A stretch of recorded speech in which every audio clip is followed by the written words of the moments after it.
নমস্কার বন্ধুগণ, সবাই কেমন আছেন? টক মিস্টার আকিস কিচেনে আপনাদের সুস্বাগতম। তো আমি আজকে বানাবো ডিমের অমলেট মশালা, মানে এগ অমলেট মশালা। ভীষণ সুন্দর খেতে, একটু অন্যরকম, দারুণ টেস্টি। প্লিজ আপনারা বাড়িতে একবার ট্রাই করবেন এবং রেসিপিটি খুব ভালো। আর আমার ভিডিও ভালো লাগলে অতি অবশ্যই লাইক কমেন্ট এবং একটা সাবস্ক্রাইব করে দেবেন। দেখুন আমি এখানে 6টা ডিম নিয়েছি, পেঁয়াজ, আদা, রসুন, পেঁয়াজটাকে কুচিয়ে নিয়েছি, টমেটোটাকে পেস্ট করে নেব। ভীষণ কম সময় হয়ে যায়, ভীষণ সুন্দর একটি রান্না। আর আমি এর মধ্যে একটু টক দই দেবো, অল্প একটু, 2 চামচ, 2 টেবিল স্পুন দিলেই হবে। তো এখানে আমি আগে ডিমগুলোকে ফাটিয়ে নেবো অমলেট করার জন্য। তো এর মধ্যে আমি নুন আর গোলমরিচের গুঁড়ো দিয়ে এবার ডিমগুলোকে ফাটিয়ে নিচ্ছি।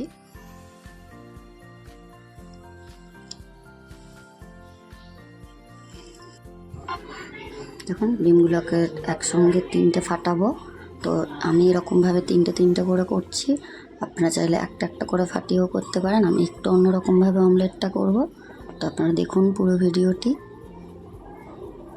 ডিমটাকে ভালো করে ফাটিয়ে নিয়েছি, ওখানে প্যানে তেল গরম করতে দিয়ে দিয়েছি। তেল গরম হয়ে যাওয়ার পরে আমি ডিমটাকে তুলে দিলাম। তো প্রথম 3টে ডিম দিয়ে করেছি, তারপরে আবার 3টে দিয়ে করব।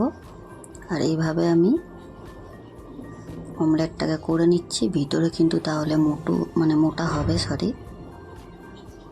মোটা হলে মুখে পড়বে ভালো, ডিমটা খেতে ভালো লাগবে। তো অবশ্যই আপনারা এরকম বানিয়েও নিতে পারেন বা একটা একটা করে ফাটিয়ে বানিয়ে নিতে পারেন, তাতে কোনো অসুবিধা নেই। দেখুন আমি কিন্তু ডিমটাকে এইভাবে করে নিচ্ছি। তো আমি ডিমগুলোকে এইভাবে অমলেট করে নিয়ে পিস পিস করে নেব। দেখুন ডিমটাকে ঠিক রোলের মতন করে নিয়েছি, ভিতরটা খুব মোটা হয়েছে। তো সবাই কিন্তু পাবে 2-3 পিস করে, তারও বেশি করে। তো অতএব ডিম নিয়ে কারো সমস্যা হবে না। ডিম কিন্তু বেশি না দিলে সবাই রেগে যায়। তো এইভাবে করে নিলে অনেকগুলো পিস হয়ে যাবে, সবাই খুব খুশি হয়ে যাবে, হ্যাপি হ্যাপি খেয়ে নেবে। আর এই রেসিপিটি কিন্তু রুটি, পরোটা, ভাত সবার সঙ্গেই ভীষণ ভালো লাগে। তো অবশ্যই আপনারা একবার বাড়িতে ট্রাই করবেন। তো এইভাবে আমি পুরো সবকটা ডিমকেই ভেজে নিচ্ছি। দেখুন সব ডিমকেগুলো এইভাবেই ভেজে নিলাম।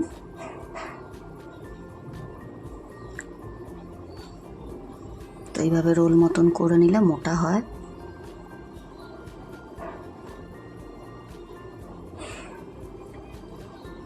দেখুন হয়ে গেছে আমার ভাজা। এবার আমি পিস করে নেব, নিয়ে ভেজে এবার এগুলোকে তুলে নেব।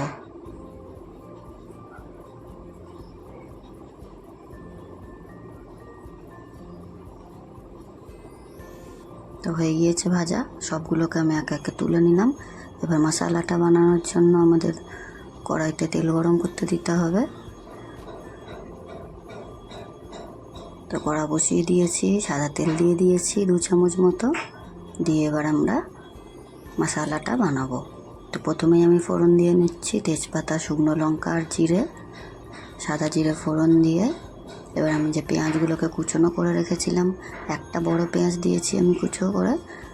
তো পরিমাণ অনুযায়ী সব কিছুই বেশি করে দেবেন। তো দিয়ে আমি পেঁয়াজটাকে ভাজার জন্য দিয়ে দিলাম। তো এভাবেই আমি সব পেঁয়াজগুলোকে ভেজে নেব। পেঁয়াজটা ব্রাউন হয়ে গিয়েছে হালকা। তো এবার আমার যে আদা রসুনের পেস্ট, সেটাকে আমি দিয়ে নেব। তো আমি এখানে 1 চামচ মতন আদা রসুন বাটা দেবো, ছোটো চামচের 1 চামচ। দেখুন ছোটো চামচের 1 চামচ দিয়ে দিয়েছি। দিয়ে এবার এটাকে ভালো করে দেখুন এইভাবে আমি মশলাটা কষিয়ে নিয়ে তারপর আমি বাদ বাকি যে মশলাগুলো আছে সেগুলোকে দিয়ে নেবো। তো নুন, হলুদ, লঙ্কা গুঁড়ো, একটু সামান্য জিরে গুঁড়ো, আর কালারের জন্য দেবো কাশ্মীরি লঙ্কা গুঁড়ো। তো আমি এখানে 1 চামচ ঝাল লঙ্কা গুঁড়ো দিয়েছি, বেশি দেবো না, বেশি ঝাল হলে হবে না আমার। তো এই জন্য আমি অল্প দিয়েছি, যারা বেশি ঝাল পছন্দ করেন বেশি দিয়ে দেবেন। দিয়ে ভালো করে মশলাটা কষাবো। এখন আমি কাশ্মীরি লঙ্কা গুঁড়োটা দিইনি, তো আমি এটা কালারের জন্য দেওয়া পছন্দ করি। যারা না দিতে চান তাহলে স্কিপ করে যাবেন। দেখুন আমি কিন্তু দিয়ে দিয়েছি 1 চামচ।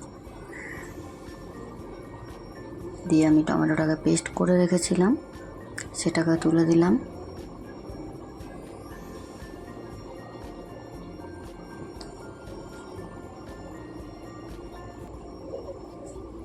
এটা দিয়ে তেল ছেড়েছে।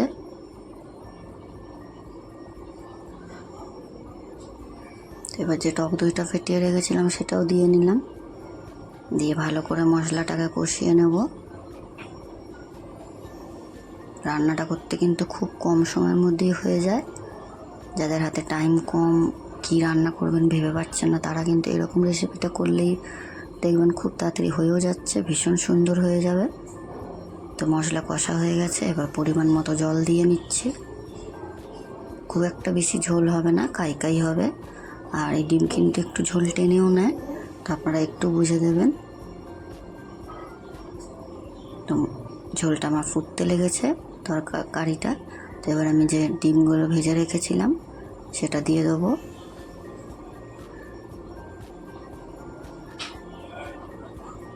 দিয়ে এটাকে আমি ভালো করে ফুটতে দেবো।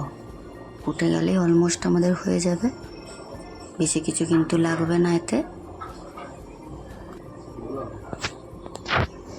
দেখুন এটা কিন্তু ফুটতে লেগেছে। এবার আমি যে কাসুরি মেথিটা রেখেছিলাম সেটাকে আমি দিয়ে নিলাম, দিয়ে এবার এটাকে ফুটিয়ে ভালো করে নামিয়ে নিলেও হয়ে যাবে রেডি। তো আমি লাস্টে একটু গরম মশলা গুঁড়ো দিয়ে নিয়েছি, দিয়ে নামিয়ে নিচ্ছি। আপনারা জানাবেন কিন্তু কেমন হয়েছে। আপনারা সুস্থ থাকবেন, ভালো থাকবেন। দেখা হবে আপনাদের সঙ্গে পরবর্তী ভিডিওতে। টাটা।